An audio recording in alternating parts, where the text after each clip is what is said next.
मेरे प्यारे आगंतुक सज्जनों, आज मैं आप लोगों को यूट्यूब चैनल के माध्यम से महाभारत के बारे में कुछ बताने जा रहा हूँ। कृपया ध्यान से सुनें। महाभारत कब शुरू हुआ और कब अंत हुआ, इसके बारे में तो आप भली भांति ढंग से जानते ही हैं। फिर भी मैं आज आप लोगों को महाभारत के बारे में कुछ बताने जा रहा हूँ। कृपया ध्यान से सुनेंगे। महाभारत तो शुरू भी हुआ और अंत भी हुआ, लेकिन मैं अभी तक ये नहीं समझ पाया कि महाभारत का नाम क्या है।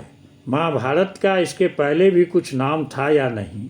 तो आज मैं आप लोगों को बताने जा रहा हूँ कि महाभारत का असली नाम क्या है। महाभारत का असली नाम जय संहिता के नाम से जाना जाता है। यह नाम वेद व्यास द्वारा रखा गया था। आरंभ में इसमें केवल 8,800 श्लोक थे और गणेश जी द्वारा लिखित श्लोकों का मूल नाम जय था। बाद में कई कहानियों को जोड़कर पुस्तक के श्लोकों को कुल संख्या 1,00,000 हो गई, जिन्हें पूरा करने में कई शताब्दियां बीत गई और अंत में पुस्तक का नाम महाभारत रखा गया। तो इस तरह से महाभारत के नाम से भी हम अवगत हो गए और हम जान गए कि महाभारत का असली नाम क्या था। तो अब हम आप लोगों को महाभारत शुरू से अंत तक तो मैंने देखा ही है, लेकिन अब हम यह जानना चाहते हैं कि महाभारत के बाद का इतिहास क्या है।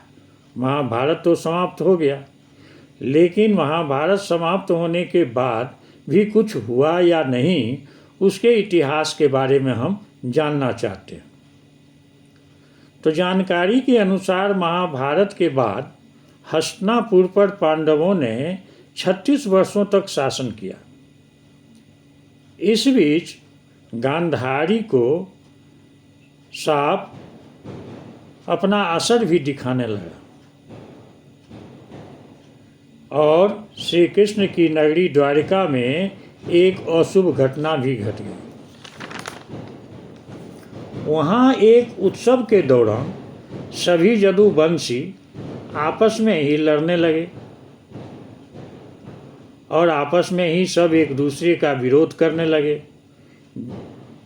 विरोध इस तरह से कदर आगे बढ़ गया कि एक दूसरे की लोग हत्या भी करने लगे। यह घटना सोमनाथ के समीप प्रभास क्षेत्र में घटी थी। अपने 100 पुत्रों की मृत्यु का शोक में गांधारी एक दुखी त्रस्त महिला के रूप में विलाप कर रही थी और उधर जब युधिष्ठिर को हस्तिनापुर का सिंहासन सौंप दिया गया और श्री कृष्ण का हस्तिनापुर से विदाई लेने के समय आया, तब वह गांधारी के पास गए और गांधारी ने श्री कृष्ण को उनके वंश का अंत हो जाने का शाप दिया। उधर प्रभास क्षेत्र में जदुवंशियों के एक दूसरे को मार डालने के बाद पहले बलराम जी अपने लोक को वापस चले गए। इसके बाद श्री कृष्ण वहीं प्रभास क्षेत्र में एकांतवास में रहने लगे।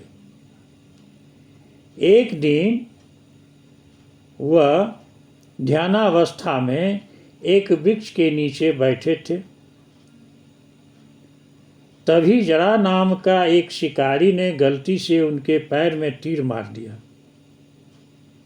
और श्री कृष्ण ने वह मानव देह त्याग दिया। भगवान कृष्ण के वैकुंठ लौट जाने के बाद देव ऋषि वेद व्यास ने अर्जुन को बताया कि श्री कृष्ण और उनके भाइयों का जीवन समाप्त हो गया। जब यह वैकुंठ धाम को लौट गए तो उसके बाद वेद व्यास जी ने अर्जुन को बताया कि कृष्ण और उनके भाई का जीवन तो समाप्त हो गया है। तो जानकारी के अनुसार श्री कृष्ण जी जिस दिन वैकुंठ को लौटे उसी रात 12 बजे से कलयुग का प्रारंभ भी हो गया। वेद व्यास जी से श्री कृष्ण के प्रयाण की सूचना मिलने पर युधिष्ठिर और प्रपोत परीक्षित का राज तिलक करते हैं और फिर अपने सभी भाइयों और द्रौपदी के साथ हिमालय की ओर प्रस्थान कर जाते हैं। और यात्रा में कुत्ते के रूप में आए यमदेव उनका मार्गदर्शन करते हैं। अपने प्रपत्र का परीक्षित का राज तिलक जब उन्होंने कर दिया तो उसी समय वे अपने भाइयों के साथ तथा साथ में द्रौपदी को भी ले लेते हैं और सभी हिमालय की ओर चले जाते हैं। उनका मार्गदर्शन करने के लिए कुत्ते के रूप में यमदेव आते हैं और उन्हें मार्गदर्शन कराते हैं। जैसे जैसे सभी पांडव हिमालय पर ऊपर की ओर जैसे जैसे पांडव हिमालय पर ऊपर की तरफ बढ़ चढ़ते हैं वे एक एक करके नीचे गिरने लगते हैं और उनकी आत्मा उनका शरीर छोड़ने लगती है। यह क्रम जो है द्रौपदी के साथ शुरू होता है और भीम की मृत्यु पर समाप्त हो जाता है। उनकी मृत्यु के कारण उनकी इच्छाओं, आकांक्षाओं और उनके गर्म मिजाज के कारण होने वाली परेशानियों से जुड़े हैं। केवल युधिष्ठिर ही थे जिन्होंने किसी भी चीज पर गर्व नहीं किया, जिन्होंने किसी भी चीज पर गर्व नहीं किया। इस कारण केवल वही जीवित रूप में हिमालय के ऊपर स्वर्ग में प्रवेश द्वार पर पहुंच पाते हैं। स्वर्ग के प्रवेश द्वार पर भगवान यम कुत्ते का जो रूप उन्होंने धारण किया था उसको त्याग कर अपने असली रूप में आते हैं और युधिष्ठिर को स्वर्ग में प्रवेश करने से पहले ही उन्हें नरक में ले जाते। जैसे ही युधिष्ठिर प्रवेश द्वार पर पहुंचते हैं भगवान यम जो है जो कुत्ते के रूप में थे यह शरीर को त्याग करके अपना असली रूप में आ जाते हैं और युधिष्ठिर को स्वर्ग में प्रवेश करने से पहले ही उनको नरक ले जाते हैं। नरक में युधिष्ठिर अपने भाइयों और द्रौपदी को अपने पाप स्वीकार करते हुए देखते हैं। जब वहाँ ले जाते हैं तो अपने भाइयों को वहाँ पर क्या देखते हैं, उन्होंने पाप किया है इसको स्वीकार करते हुए देखते हैं तो उन्हें उनके पापों से मुक्ति भी दिलाते हैं।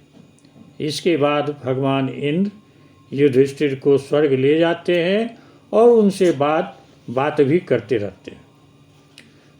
उनसे बात करते हैं कि उनके भाई और द्रौपदी जल्द स्वर्ग में स्थान ले लेंगे। तो महाभारत में सबसे महत्वपूर्ण पात्र भगवान कृष्ण और पांडव ने इस तरह नश्वर संसार को छोड़ दिया। इसके बाद कलयुग का आगमन हुआ, कलयुग शुरू हो गया जो अभी तक चल रहा है। तो मैं आपको यह बताना चाहता हूँ कि कलयुग का आगमन जो हुआ जो अभी तक चल रहा है जिसके अनुसार अब तक कलयुग करीब करीब 5000 साल इनके पूरे हो चुके हैं। कलयुग की अवधि क्या है इस पर मैं आपसे अगले वीडियो में मिलते हैं। कलयुग के बारे में हम आपसे अगले वीडियो में मिलते हैं। मैंने आपको यहाँ पर श्री कृष्ण का जो अंतिम रूप है इनका मैंने दर्शन आपसे कराया और मैं आपसे अब तक जो मैंने आपको बताया है यदि आपको मेरा बताया हुआ वीडियो में किसी तरह का अगर प्रश्नवाचक चिन्ह उपस्थित होता है तो कृपया कमेंट बॉक्स पर आप कमेंट कर सकते हैं। मैं आपके सामने हूँ। यदि मेरा यह वीडियो आपको अच्छा लगता है तो कृपया लाइक और सब्सक्राइब अवश्य करेंगे। तब तक के लिए जय हिंद, जय भारत।